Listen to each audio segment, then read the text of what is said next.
Tem mais coisa ainda que o Tiba vai contar pra nós. Mas agora fala do nosso primeiro convidado. Tá que hoje aqui, são dois. Hoje dois são dois convidados. O primeiro é o Leonardo Maia, esse cara figuraça que tá aqui. Olha a pinta do cara, né? Só olhar pra ele a gente já vai ter noção de como é que vai ser o programa hoje, né? O cara começou a usar droga muito cedo. Com 13 anos de idade. 13 anos de idade, né?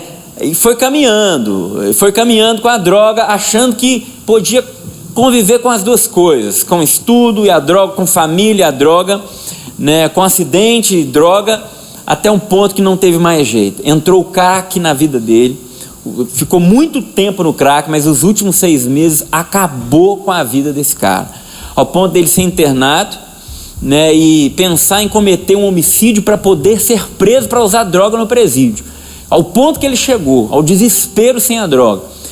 Ou seja, a vida dele foi lá para baixo, mesmo no fundo do poço, mas a gente vai saber o que aconteceu com esse cara, que ele soube, e ele saiu lá desse fundo do poço e está hoje envolvido no Free Mind, e a gente vai falar um pouco sobre o Free Mind. Muito. Daqui a pouco também teremos um promotor de justiça aqui, Doutor Mário Sérgio Sobrinho, que vai falar um pouco também desse trabalho junto àqueles que têm esse problema com a droga. E hoje o testemunho é desse figuraça aqui. Vai ser maravilhoso. Vamos ver a intervenção de Deus na vida dele. Então segura aí, você que está em casa, fica atento, aumenta o volume da televisão. Eu quero mandar um grande abraço também, antes de começar o programa, ao nosso querido Marcelo Espanha. Marcelo Espanha, que é um repórter aqui da Vanguarda, aqui no Vale do Paraíba. Nós temos a Globo do Vale do Paraíba. O Marcelo Espanha é um cristão católico autêntico, foi premiado como o melhor programa de todas as filiais da Globo, e eu tenho o maior prazer de falar isso, porque ele é um cara, é um jovem de Deus para valer, e hoje ele esteve na minha casa junto com o Rubem Júnior, ex-jogador do Corinthians, do Palmeiras. Então você de Taubaté, tá bom? Dia 21 ou 22, um jogaço aí também no Joaquinzão, e onde a renda será para 2 cidades, 2 APAES, tá bom? E no próximo programa eu vou revelar quais as 2 cidades que serão beneficiadas por essa renda desse jogo. Então você de Taubaté, aguarde, eu também estarei aí com vocês. É um movimento, são jogadores profissionais, ex-jogadores e jogadores em atividade, se juntando para ajudar pessoas. Então você de Taubaté vai ser contemplado com um grande jogo, tá bom? Daqui a 2 semanas, vai ser lindo, eu estarei junto aí com você. Um abraço Marcelo Espanha, um abraço Rubem Júnior, Deus abençoe, obrigado pela visita hoje lá em casa. Tá pronto o groove aí? Beleza? Então vamos começar a contar essa história, porque esse final de semana, começando amanhã, abertura amanhã, acontece a 4ª edição do Free Mind.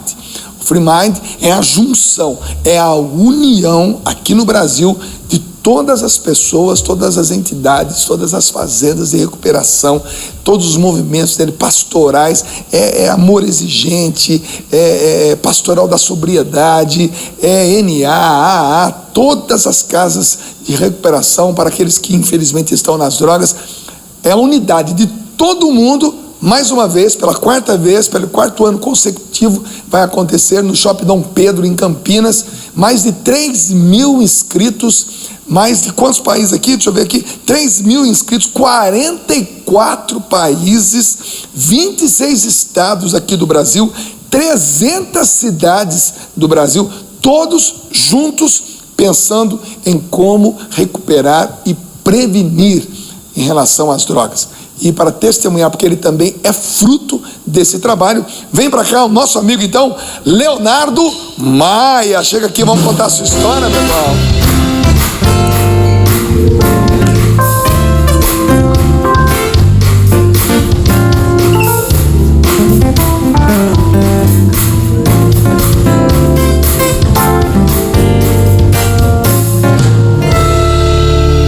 Seja muito bem-vindo, Leonardo.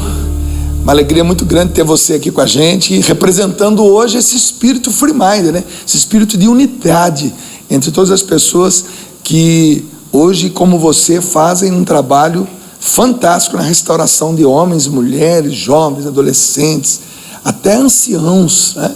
Que chegam nas casas de recuperação precisando dessa ajuda. Seja muito bem-vindo, meu irmão. Boa noite. Boa noite, Dunga. Boa noite, pessoal. Muito obrigado você por ter essa, né, a vocês todos dar essa oportunidade de ter, né, para mim é uma honra, para mim é um presente, né, do nosso poder superior, daquele que me dá força todo dia para estar aqui, e é o mínimo que eu posso fazer hoje, né, tentar passar um pouco da minha experiência ali, que não foram legais, né, não foi bem sucedida, e tá aqui para contar a história. Isso. Fique nervoso não, que essa aqui é ao vivo, se errar a gente brinca. Se errar não tem jeito mesmo, então não adianta, pode ficar tranquilo. Bom, Leonardo, você começou a usar drogas com 13 anos. Por que o Leonardo está aqui? Deixa eu explicar para você, gente. Hoje o Leonardo é assim, ativo, tá bom? Junto com o padre Haroldo Hans, que é uma pessoa que é um ícone, né, na tratamento, na prevenção das drogas aqui no Brasil. Ele que trouxe, junto com o padre Eduardo Douglas, a renovação carismática católica para o Brasil, tá bom? Mas também Deus o chamou para congregar essas pessoas, para juntar essas pessoas, e faz um trabalho há sei lá quantos anos no Brasil. E esse final de semana acontece o Free Mind. Você já deve ter me ouvido falar do Free Mind.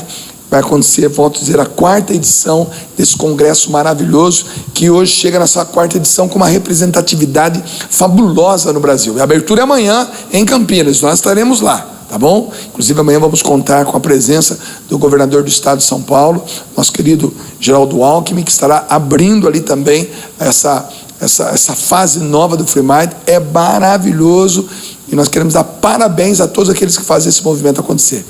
Mas 13 anos entrar na droga não é mole não, né? Como é que foi isso? Como é que você entrou? Por quê?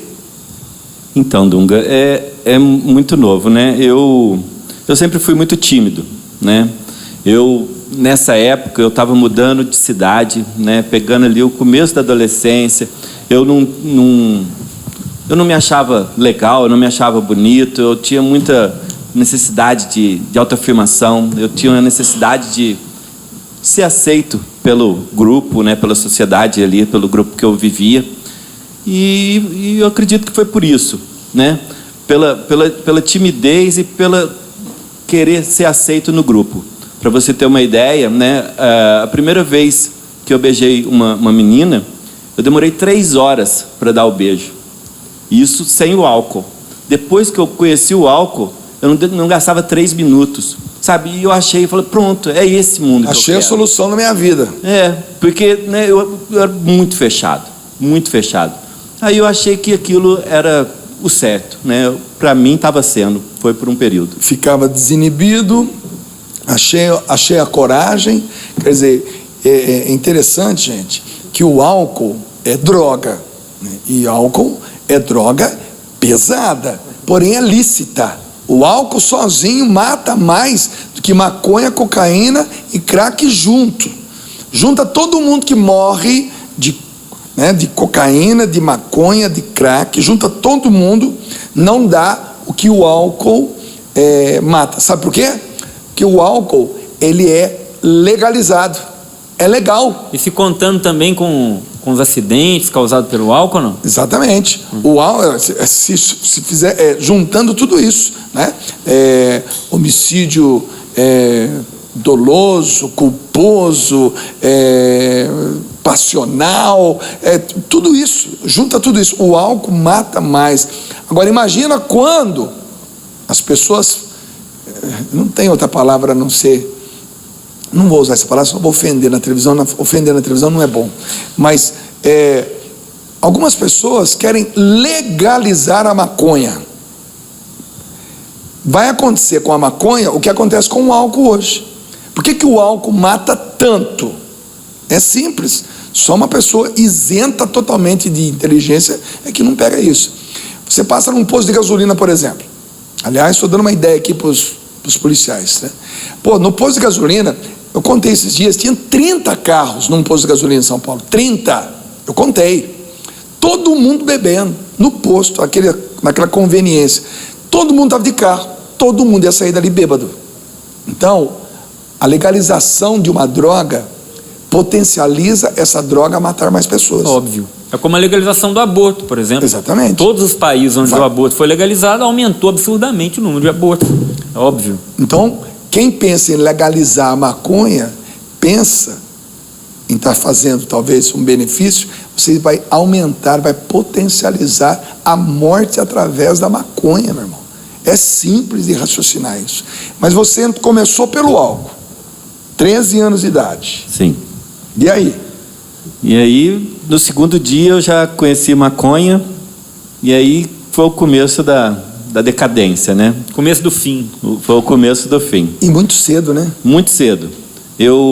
Nessa época, logo depois, eu comecei já, né? Eu conheci a maconha, achei, né? Vi gnomo, vi pantera cor-de-rosa, vi um monte de coisa, achei que aquilo era legal e fui querendo conhecer mais outros tipos de drogas. Eu tomei muito remédio, muito solvente, e eu gostava porque aquilo, né, me tirava da realidade ali que eu vivia, que era, né, de timidez, de um ser fechado ali, de uma pessoa que não ser aceito se autoconhecia. No grupo. Isso.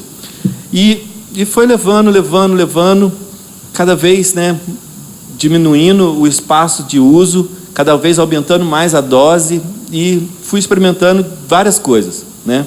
É mais fácil falar o que eu não usei, que eu não tomei, eu só usei chá de cogumelo e nunca injetei nada.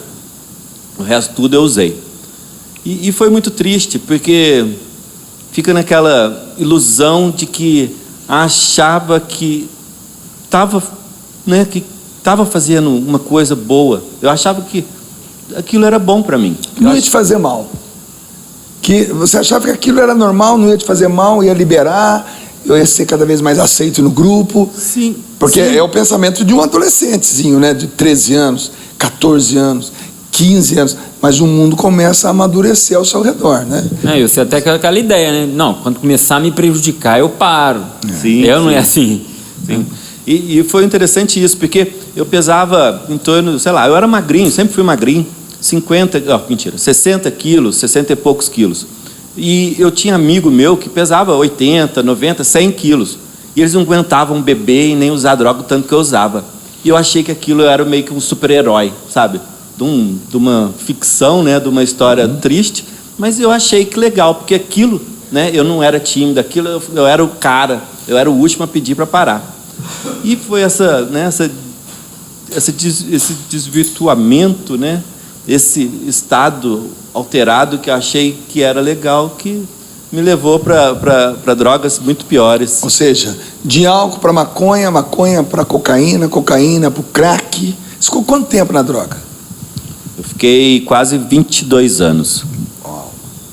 E, né, os últimos 8 anos foram os piores da minha vida, porque eu conheci o crack, né? Aconteceram vários episódios, né? Em 99, eu caí de bicicleta, porque eu ia fumar maconha, e eu tive um traumatismo craniano. Eu fiquei 8 dias em coma, tive que fazer fisioterapia, fonoaudiologia, mas isso não foi motivo para eu parar de usar, né? Depois, em 2004, eu me formei, eu me graduei, né, em programação visual, hoje a gente chama de designer gráfico, né? Design gráfico. Não foi motivo. 2006 nasceu a minha primeira filha, não foi motivo. 2008 eu me pós-graduei, também não foi motivo para parar, né? Eu nunca passei necessidade, nunca passei, né, vontade. Eu sempre fiz tudo que eu quis na vida, sempre tive oportunidade, só que eu não soube aproveitar, né? Não adiantou nada. Talvez eu poderia ser até mais burro do que uma pessoa que não estudava, né? Porque eu tinha conhecimento, mas não usava para nada, por causa que ficou dominado ali pela droga. Teve um momento, em 2006, né, voltando um pouquinho, eu comecei a usar o crack. Deixa eu matar uma curiosidade. Até para quem está em casa, talvez seja a pergunta quem está em casa. Quem te apresentou, em que condições o crack apareceu na tua vida? Porque todo mundo hoje fala o crack, aquela pedrinha que todo mundo teme. Como é que foi esse dia? Quem te ofereceu? Como é que foi o argumento que usaram ou que você usou para que o crack acontecesse na tua vida? Foi interessante. Foi um amigo meu, né? Hoje ele ainda continua amigo, porque ele parou também de usar. Hoje ele trabalha com dependência química, é um educador, né? Né? Ele trabalha. E foi interessante, porque a gente começou, um ano antes, né? Um pouco antes, eu era totalmente contra crack, né? Eu era preconceituoso desse tipo de droga. Eu falei, não, isso eu nunca vou usar, isso eu não sei, né? Não é para mim. Só que aconteceram assim, acho que foi mais por curiosidade e sentir mesmo se eu era forte, querer assim provocar alguma coisa aqui dentro, porque eu usei, foi bom, sabe, foi gostoso, mas foi só a primeira vez. Ali eu devia ter parado, sabe, porque eu usava uma por mês. No final eu usava 30 por dia e foi totalmente uma ilusão. 30 por dia. Eu cheguei a usar 30 pedras por dia. E foi muito triste, porque eu não via que aquilo estava me destruindo, sabe? Eu, com 20, quase 30 anos, não, um pouquinho menos, 28 anos, eu estava com 60 quilos, eu estava magrelo. Meu apelido era pirulito, porque era só a cabeça, o corpo um fiapo, sabe? E eu não sabia, eu não via, eu achava que aquilo era normal, que eu estava bem, né? E minha mãe, minha avó, né, mineiras, elas sempre cozinharam bem, eu sempre comi bem, me alimentei bem. Só que tava, sabe, o domínio tava me acabando. E foi muito triste, né? Porque eu cheguei num momento que eu estava roubando meus pais, minha avó, minhas filhas, né? Na época eu era casado. E foi num desses eventos que eu peguei 2 pacotes de calça plástica, né, de calça, né, fralda, da fralda, isso, obrigado. E eu fui trocar na biqueira, porque a moça lá que vendia... Trocar fralda com pedra de crack na biqueira. Isso, porque na onde eu comprava, né, era de uma mulher, e ela estava grávida, e ela ia ganhar um bebê. Aí eu falei, não, vamos fazer um acordo ali que, né, um ajuda o outro. E aceitou e foi, sabe? Só que dessa vez, né, a mãe das minhas gêmeas foi atrás, eu não vi. E ela chegou, viu o movimento, né, viu a troca. No que eu cheguei em casa, a minha mãe já, ou você vai se tratar, ou para mim você morreu, eu não quero, eu não te criei para você ser isso. Foi aí que você conheceu o Padre Haroldo? Sim. Porque hoje, veja bem, o Leonardo, ele é uma das pessoas que está, assim, de cabeça no Free Mind, né? O Amor Exigente, né? O Padre Haroldo Ram, ele está junto nesse, não poderia estar fora, lógico, que é o grande ícone desse trabalho no Brasil. Ele, Frei Hans, todos juntos no Free Mind. E o Leonardo, ele é hoje, como na sua especialidade, sua expertise, o design gráfico. Então é até interessante como é que ele foi parar no Free Mind, né? Mas antes de ir parar no Free Mind, quer dizer, você foi obrigado pela tua mãe, falou, ou vai tratar, ou, para mim, você praticamente morreu. Porque 30 pedras por dia, quer dizer, isso é uma coisa absurdamente, inaceitável. Absurdo. E você foi procurar o Padre Haroldo, como é que foi isso? Então, minha mãe já conhecia o Amor Exigente, sabe? E ela já foi ali meio que ajeitando o caminho para facilitar para eu ir, né? Eu ainda, né, eu falei, né, que eu não ia mais mexer, que eu não queria aquilo, que eu queria tratamento, mas aí demorou um pouco para eu ir para o padre, né? Aí eu fiz todos os exames, consegui ir. Só que eu não queria de verdade, eu não queria ir, sabe? Eu queria ir para um spa, eu queria engordar, porque hoje eu peso 80 quilos, né? Na época eu pesava 20 e poucos quilos a menos. É joelho e cabeça. Era joelho e cabeça. Né? Léo, oi. Você chegou a falar que você tinha, quando você usava, no caso, a cocaína e tal, maconha, você tinha um preconceito em relação ao crack. Que tipo de preconceito? Porque me pareceu um pouco assim, que talvez quem usa a droga mais chique, o crack é para quem é mais, sei lá, ralé. Como é que é isso? Era mais ou menos essa pegada, sabe? É uma droga considerada barata, né? E eu conheci ela vendo na TV na Cracolândia, morador de rua, gente, né, que mora na rua, que não teve oportunidade, não teve chance de estudar, de trabalhar, e eu tinha essa consideração. Só que, né, eu conheci na cidade, né, onde estão minhas filhas, onde estão meus pais, em Passos, que eu conheci médico, eu conheci dentista, eu conheci advogado que usava também, sabe? Aí eu, né, junto ali com a vontade, né, e o querer conhecer o novo, eu achei, não, isso aí dá para usar, eu vou controlar. Só que isso é interessante, uma ilusão. Que a porta de entrada e o final da linha é o álcool. Acompanhei recentemente uma pessoa, graças a Deus ela saiu, ela está recuperada hoje, mas ela começou no álcool, começou com álcool, começou mesmo, daquela maneira incontrolável. O álcool, todo tipo de álcool, né? Foi para maconha, achava que estava crescendo, foi para cocaína, depois ela começou a decair e foi para o crack, e terminou esse ciclo ficando mais ou menos uns 6 anos na cachaça, pedindo 20 centavos, 15 centavos, 50 centavos na porta de um bar para poder tomar uma dose de pinga. Então, você vê que o álcool, ele abre a porta e depois é o fim do cara. Porque fecha o caixão. Fecha o caixão, porque é barato. Barato e lícito. Veja, como é que pode alguém, volta a dizer, como é que pode alguém pensar em legalizar, tornar lícito usar maconha?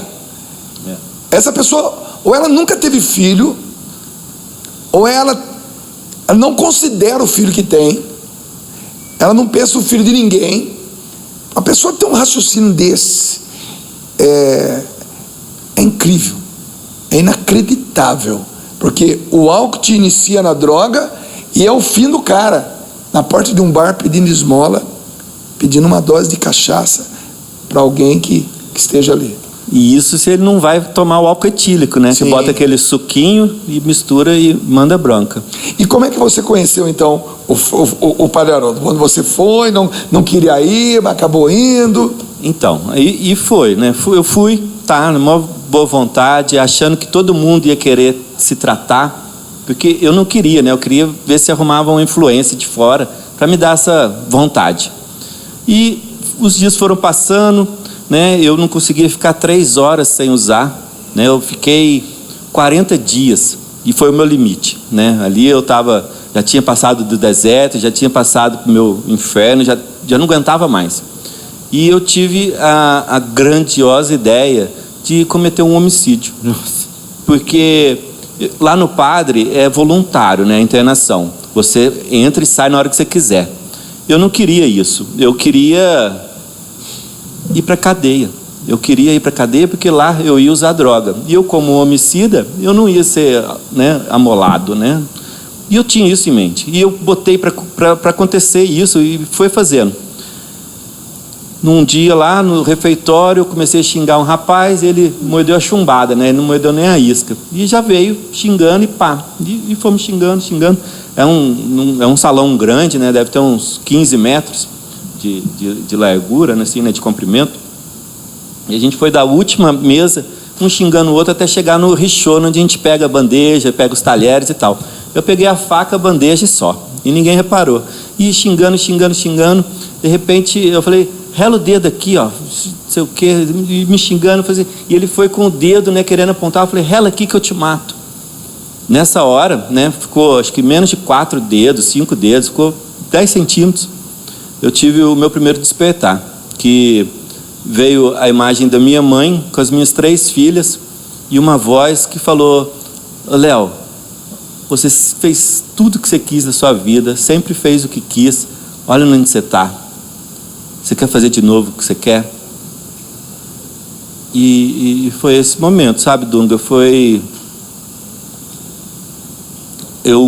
Nesse momento eu fiz a primeira coisa contra a minha vontade. Porque eu nunca respeitei meus pais, nunca respeitei minhas filhas, nunca respeitava a polícia, não respeitava ninguém. E nesse momento foi a primeira vez que eu fiz isso. Você pensou? Pensei. Você finalmente raciocinou. Claro que você não cometeu o homicídio ali, né? Sim, não aconteceu, não aconteceu. Mas o seu plano era matar alguém, ir para a cadeia para usar droga sem ninguém me atrapalhar. Sim, era isso. E graças a Deus, né, não aconteceu. A partir desse momento, eu achei que todo mundo ia me zoar, né, por me achar um fracote, um medroso, né?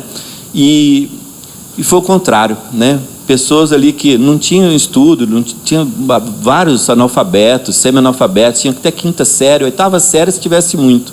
Eles falaram: nossa, eu queria ser igual a você, porque você tem muita paciência. E eu nunca tive paciência, eu sempre fui um poço de não paciência, sabe? Eu me explodia com qualquer faísca, com qualquer bobeira.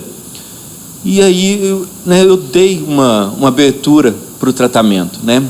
Porque eu acredito que é muito pessoal, né? A pessoa tem que querer, não basta. É essencial. Né? A ajuda que for não vai interessar se a pessoa não quiser. E aí foi interessante, aí eu conheci o livro Mente Livre, Emoção Saudável, do Dr. Augusto Cury. O Padre Haroldo me falou uma coisa que eu nunca imaginava que ele ia me falar, né? Porque eu nunca tive acesso a ele. A primeira vez que a gente conversou, ele olhou para mim, deu um sorriso, falou assim: menino, você é bom, não volta mais para cá, não. Aquilo, sabe, foi o outro despertar, junto com o livro, junto com o Dedé e o Paulo, né? Os irmãos Martelli, que são um dos criadores do Free Mind, né? E foi assim, sabe, foi aí que eu comecei a achar graça na vida sem precisar de droga, porque minha vida toda foi baseada nisso, sabe? Foi um baseado. Desculpa o trocadilho, né? Mas foi isso, sabe? Hoje, que faz 3 anos e 10 dias que eu estou sem usar nenhuma substância que altera o meu humor, eu estou sabendo aproveitar a vida. Porque até então, meus registros é só álcool, droga. Bom, o Leonardo está aqui e a gente vai encerrar esse bloco só para você entender que hoje o Leonardo, ele está super ativo no Free Mind. Esse final de semana ele também estará junto conosco nesse grande congresso. E daqui a pouquinho, depois do intervalo, vai estar aqui conosco um promotor de justiça, Mário Sérgio, doutor Mário Sérgio. Ele é o extremo dessa linha, né? De um lado está o usuário potencial a cometer um crime, quase cometer um crime. Do outro lado está aquele que é o acusador, para que um outro venha para, com essa matéria, poder fazer a defesa. Mas como que um promotor, um acusador, se sentiu chamado a ajudar aquele que um dia foi um objeto de defesa, aquilo que precisava de uma defesa, cometeu um crime, precisava de ser defendido? Como é que essas coisas se juntam? Você vai entender como Deus escreve realmente muito certo em linhas tremendamente tortas. Então fica aí, não sai daí não. A gente volta daqui a pouquinho com mais PHN, tá bom? Pai bola, vamos sair cantando? Foi assim? Beleza? Daqui a pouquinho a gente volta, galera. Caminhando para Jerusalém, o pai o conduzia sempre a algum lugar, e sob o pó da estrada sempre alguém a mendigar. Com o suor no rosto e os pés cansados, olhar no horizonte mas sem tropeçar, com sede de pregar que o amor tudo pode mudar. Ele orou, muita gente curou,